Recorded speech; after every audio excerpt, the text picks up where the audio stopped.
Sir இன்னைக்கு work from home தான் sir. ஆமாம், வீட்டில் இருந்தால் வேலை செய்கிறேன். சீக்கிரம் அனுப்பிச்சி விட்டுறேன். மெயில் போட்டுறேன். அண்ணே பையலுக்குலாம் வந்து பிரைஸ் கொடுக்கறதுக்கு பொருள் வாங்குறது கடைக்கு போறாங்களா, காசு கேட்டாங்க.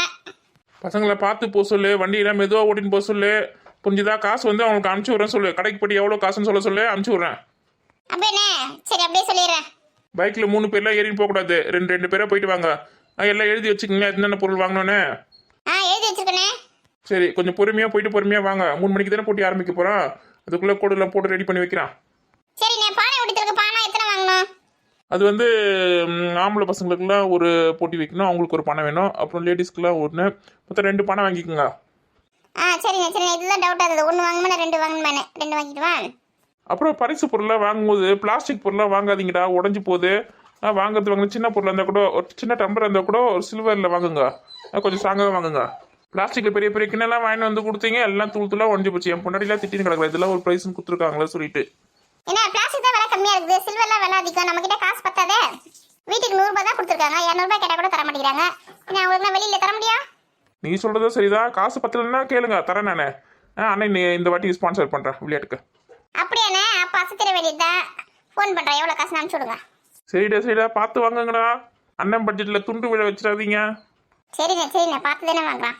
கடைக்கு போயிட்டு ஃபோன் பண்ணுங்கடா. நீங்கள் அதுக்குள்ளே கிரவுண்டில் கோடெல்லாம் போட்டு ரெடி பண்ணி வைங்க. தங்கதுரை அண்ணெல்லாம் எங்கே காணோம்? ஒருத்தரையும் காணுமே. இங்கே எல்லாம் கொஞ்சம் பில்லு செதுக்கிட்டு கோடெல்லாம் போடணும். கோலமாவை வேறு எடுத்துகிட்டு வரணும்.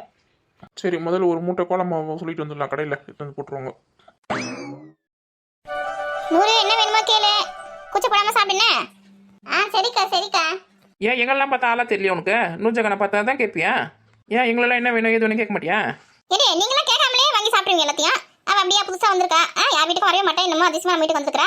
அவளை கேட்கல, கூச்சப்பட்டு சாப்பிடாம வந்துட்டேன்னா, கொஞ்சமாக சாப்பிட்டேன்னா அதுதான் என்ன வேணும், ஏது வேணும் வாங்கி வந்து கேட்டு சாப்பிட்டு கூச்சப்படாது அப்படின்னு சொல்கிறேன். அப்போ நாங்கள் கூப்பிடாமலே வந்து சாப்பிடுவோன்றதை குத்தி கட்டி காமிக்கிறேன். அந்த மாதிரிலாம் சொல்லலாமா? நீ அந்த மாதிரி நினச்சிட்டு அது நான் காரணம் கிடையாது. சாப்பிடும் போது எதுக்கு கத்தின்னு கிடப்பாங்க தெரியல. எங்கன்னா கொஞ்சம் நிம்மதியாக பீஸ்ஃபுல்லாக சாப்பிட விட்றீங்களா? பீஸ் தான் நிறைய இருக்குதுடியே.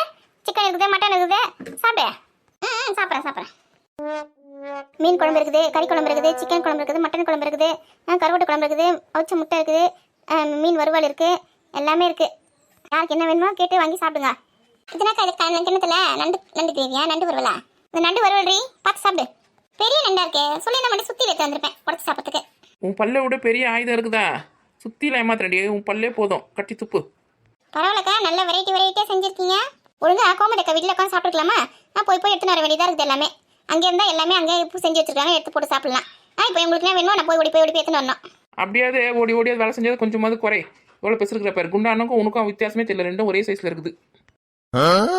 வித்தியாசம் தெரியலையா? 2 பேருக்கா? இருக்கும்.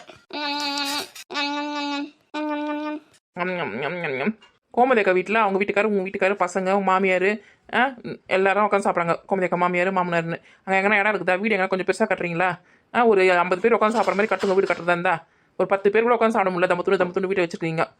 உங்கள் வீட்டில் தான் கொஞ்சம் இடம் காலியாக இருக்குது, அதனால் நீங்கள் உட்காந்து சாப்பிட்டுருக்கோம். அவங்க எப்போ சாப்பிட்டு முடிச்சுட்டு எப்போ எழுந்துக்குது? சாம்பார் சொன்னாலே 1.5 மணி நேரத்துக்கு சாப்பிடுவாங்க எல்லாரும். இல்லை வேறு விருந்து சாப்பாடு வேறு எழுந்துக்குது 3 மணி நேரம் ஆகுமோ இல்லை 4 மணி நேரம் ஆகுமோன்னு தெரியல. அது வரைக்கும் வாயை பற்றி நின்று சொல்கிறீங்க அங்கேயே. ஆமாம், வாசனைக்கு பசி எடுக்க ஆரம்பிச்சிச்சு. எவ்வளோ நேரம் வாசனை பிடிச்சி நின்று இருக்குது அங்கேயே. அது இல்லாமல் நூறு ஜகன் வேறு எனக்கு பசிக்குது வேறு சொல்லினே இருக்குது. நான் எப்படி சொன்னேன் அந்த மாதிரி?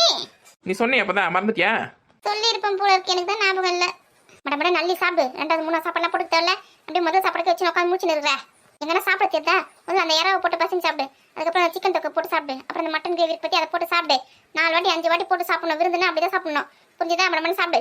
இனி அவ்வளோ சாப்பிட்றதுக்கு வயிற்று இடம் வேணுமேடி. நானும் அவ்வளோ சாப்பிட்டதே இல்லை இது வரைக்கும். சாப்பிடணும்னா இனிமேல் கற்றுக்கோ, அப்படி தான் சாப்பிடணும். உங்கள் வீட்டில் விருந்து வச்சா இப்படி தான் போடுவேல இருக்கும். அதெல்லாம் உனக்கு தேவையில்லாத கதை. கும்பன் சாப்பிடு. தப்பா எதனை கேட்டுன்னா நான் எவ்வளோ கோவப்படுறேன். ராதிகாக்கா நீ சாப்பிடலையா? உங்களுக்கு பரிமாறிட்டு சாப்பிட்றேன்டி. நானும் சாப்பிட உட்காந்துன்னா உங்களுக்கு யார் என்ன வேணுமே வந்து கொடுக்குறதே? அதுவும் சரிதான். நாங்களாம் சாப்பிட்டு மிச்சம் மீதி என்ன மீதோ மொத்தத்தையும் ரவுண்டு கட்டி அடிக்கலான்னு வெயிட் பண்ணி நிற்க. ரவுண்டு கட்டி அடிக்கலான்னு காத்துன்னு இருக்கேன். இப்போ பார்த்தா சரி முறைச்சே பார்த்துன்னு இருக்காத. போ கறி குழம்பு எடுத்துனா, ஆட்டுக்கறி குழம்பு எடுத்துன்னு வசிக்கிறோம். சிக்கன் குழம்பு இருக்கு, வேணா ஊற்றிக்கிடி. எடுத்துன்னு வரத்துக்கு சோம்பேறி தானா? போ வச்சுட்டு போய் எடுத்துனா போ. அதுங்க தான் வை. வேற யாருக்காவது எதுனா வேணுமாடி? அக்கா எனக்கு கொஞ்சம் ரசம் மட்டும் எடுத்துனாங்கக்கா. ரசமா எடுத்துட்டு வரேன். ஏன் ஒரு டக்குன்னு ரசம் கேட்டுட்டேன். இன்னும் மீன் குழம்பு இருக்குது, சிக்கன் குழம்பு இருக்குது, அதெல்லாம் ஊற்றி சாப்பிடு. ரசம் கடைசியில் 4வது 5வது சாப்பாடு ஊற்றிக்கலாம். அதுக்குள்ள அவசரப்பட்டுட்டேன். ஐயோ, என் வயிற்றுல இடமே இல்லை, என்னால் சாப்பிடவே முடியல. இந்த இலையில இருக்கிறதுனா எப்படி காலி பண்ண போறேன்னு தெரியல. அதுக்கு தான் ரசம் ஊற்றி சாப்பிட்டா கொஞ்சம் ஜீரணமாகுமே. அதுக்கப்புறம் இதெல்லாம் சாப்பிடலாம். அப்படி சொல்லிட்டு பார்க்குறேன். வைக்கும் போதே கொஞ்சமா வைங்க, இவ்வளோ சாப்பிட மாட்டேன்னு சொன்னேன். இந்த ராதி எங்கன்னா கேட்குதா? நீ ஏன் கவலைப்படுற? ஒன்றா சாப்பிட முடியல இப்படி என்கிட்ட வை, நான் சாப்பிட்றேன். எப்படி சாப்பிடுன்னு சாப்பிட்டு காட்டுறேன். இந்த இதெல்லாம் எனக்கு வேணாம், எடுத்துக்கோ. நான்வெஜ் வேணான்னு சொன்ன ஒரே ஆள் நீ தான். இந்த எல்லாத்தையும் எடுத்துக்கோ. எனக்கு அந்த மீன் குழம்பு மட்டும் வை. நண்டு கூட எடுத்துக்கோ. 2 கால் மட்டும் வச்சுட்டு மீதி எடுத்துக்கோ. நாலு முடிய அது வேணாம் சொல்றது எல்லாத்தையும் எடுத்து நீ வச்சுன்னு இருக்கியா? நான் வேணா கேட்கடி, அவதான் சாப்பிட முடியலையா எடுத்துக்க சொல்றா. சீ, கொஞ்சம் கூட மனசாட்சியே கிடையாதுல்ல உனக்கு? பாரு நூறு, உன்னால என்ன திட்டுறாங்க. சாப்பிடு, நீ சாப்பிடு. பரவாயில்ல, நீ எடுத்துக்கோ. நம்ம ஒரு 100 பக்கத்தில் உட்காராம போயிட்டோமே. குடுக்குடுன்னு ஓடி போய் அதை உட்காந்துச்சு இடத்த பிடிச்சின்னு நல்லா வட்டமாக எடுத்து சாப்பிடுறது. நம்மளுக்கு பக்கத்தில் சிக்கன் குழம்பு தான் இருக்குது, எடுத்து ஊற்றிக்கலாம். இதுதான் கொடுத்து வச்சிருக்குன்னு சொல்றது. கொஞ்சம் குழம்பு எடு, மொத்தத்தையும் காலி பண்ணிடாத. குடுப்படி. இந்த உனக்கு தான் மட்டன் குழம்பு எடுத்து போயிருக்காங்க. அதுக்குள்ள உங்களுக்கு அவசரம் சிக்கன் குழம்பு வேணாம் தானே சொன்ன நீ? நான் அப்படிதான் சொல்லுவேன், அப்புறம் ஊற்றி சாப்பிடுவேன். உனக்கு நான் வந்தது. எப்படியே போ, போட்டி வேற ஆரம்பிக்க போறாங்க. சீக்கிரம் சாப்பிட்டு எழுந்துருங்க. ஆமால, அது வேற இருக்குல்ல, மறந்தே போயிட்டுமே. போட்டிகளை கலந்துக்கிறோம், மொத்த பரிசையும் ஆள்றோம் இன்னைக்கு. ஆமா பெரிய பொண்ணு, அள்ளிக்கோ அள்ளிக்கோ அள்ளிக்கோ. அது இருக்கட்டும், எவ்வளோ காசு கொடுத்த? நான் வந்து 100 ரூபாய் கொடுத்தேன்டி. நான் வந்து 200 கொடுத்துருக்கேன். நான் தான் நிறைய ப்ரைஸ் வாங்குவேன், புரியுதா? நீ வந்து ஒன்னே ஒன்று வாங்க போதும். அதெல்லாம் நீ சொல்லக்கூடாது. நீ ஏன் சொல்ற? நான் எத்தனை போட்டியில் ஜெயிக்கணும் அத்தனை பேசி நான் வாங்குவேன். உன்னால முடிஞ்சா நீ போட்டியில் ஜெயிச்சு வாங்கிக்கோ. 1 வாங்கிக்கோ 2 வாங்கிக்கோ, அதெல்லாம் நீ சொல்லக்கூடாது. பார்க்குறேன், என்ன மீறி நீ எப்படி ஜெயிக்கிறேன்னு நான் பார்க்குறேன். பாத்துலாண்டி, அதையும் பாத்துலாண்டி இன்னைக்கு. மொத்த பைசா நான் தான் வாங்க போறேன். இவனுக்கு 2 பேரும் ஏன் தான் அடிச்சுன்னு இருக்காங்கன்னு தெரியல. அப்படியா? மொத்த பைசா நீயே வாங்கிடுவியா? ஆமா, நீ நான் தான் வாங்க போறேன் எல்லாத்தையும். அதுக்கு போட்டியில ஜெயிக்கணுமே, சும்மா தர மாட்டாங்களே. எப்படி ஜெயிப்ப நீ? அதெல்லாம் கிரவுண்ட்ல வந்து பாரு, எப்படி ஜெயிக்கணும்னு உனக்கு தெரியும். பாக்குறேன். திண்டு எப்படி ஏப்ப விடுறாப்ப. இன்னும் கொஞ்சோடு இடம் இருக்கு. அந்த இடத்த ஃபில் பண்ணிடணும். ஓசில கடிச்சா கழுத்து வரைக்கும் என்ன, தலை வரைக்கும் கூட ஃபில் பண்ணுவடி. ஆமா, இவ ஆக்கி போட்டா நான் ஓசில தின்றேன். பார்த்தா இவ எதுக்கு ஒரு அளவு இருக்குது. பாத்து கொஞ்சமா சாப்பிடு. நீ வேணே பாரு. என்ன பெரிய பொண்ணு, கொஞ்சம் பாயசம் வச்சிருந்தா நல்லா இருந்திருக்குல்ல. கடைசியில ஸ்வீட் சாப்பிட்டு முடிச்சுன்னா அது நல்லா ஜீரணமாகும். கோமதி கதை தெரியல போல இதெல்லாம். பாயசம் வச்சு தண்ணி இருக்கிறாங்க, சுட சுட வாசனை வந்து. நீ கவனிக்கலையா? ஜவ்வரிசி போட்டு பாயசம் வச்சிருக்காங்க. அப்படியா? இது என்ன தெரியல போச்சே. ரதியாக்க வட்டம் சொல்லலாம். பாயசம் சாப்பிட்டா திருப்தியா இருக்கும். அப்பதான் வந்து ஒரு விருந்து சாப்பிட்ட ஒரு ஃபீலே கிடைக்கும். ஆமா, சரியா சொன்னேன். இதை சாப்பிட்டு முடிக்கிறதுக்கே வயிற்றுல இடம் இல்லை. இல்லை பாயாசம்லாம் வேற கேட்கறாளுங்களே எவ்வளோங்க. என்ன வயிறா இருக்குன்னு தெரியலையே. எங்கதான் நிம்மதியா சாப்பாடு சாப்பிட்டு விடுறாங்களா? இதெல்லாம் வந்து நம்ம தான் செய்ய வேண்டியதா இருக்குதுங்க. ஏன் ஒரு கோடு கூட போட தெரியாது யாருக்கா? இந்த மரத்துல இருந்து இந்த மரத்துக்கு ஒரு கோடு போட்டோம்னா கரெக்டா இருக்கும். நான் இந்த நின்று இந்த பண்ணு போட்டி வைக்கிறதுக்கு இந்த மரத்துல இருந்து மரத்துல கட்டிடலாம். என்ன சதீஷ், என்னடா கோலமாவே? கோலமா எடுத்துன்னு வந்துட்டியா? வாங்கி வா. இந்த மரத்துல வந்து இந்த மரத்துக்கு நடுவுல கோடு போடுவா. பொங்கல் அதுவுமா டிவில நிறைய ப்ரோக்ராம் போகுது. அதை விட்டுட்டு இங்க விளையாட்டு போட்டி நடத்துறேன், அது நடத்துற உசுர எடுக்கிறான் பாரு. பத்தாவது கோடு வேற போட சொல்றான். என்ன எங்க அம்மா அப்பயே சொல்லியிருக்காங்க இவன் கூட எல்லாம் சேராதுன்னு. நான் தான் சொல்ற பேச்சு கேட்கல. வாடா சீக்கிரம், மணி ஆகுது. எல்லாரும் வந்துருவாங்க போல இருக்க. 3 மணிக்கெல்லாம் போட்டி ஆரம்பிக்கணும். இந்த மணி ஆகுது, 2 ஆயிடுச்சு. இன்னும் 1 மணி நேரத்துல எல்லாமே ரெடி பண்ணணும்.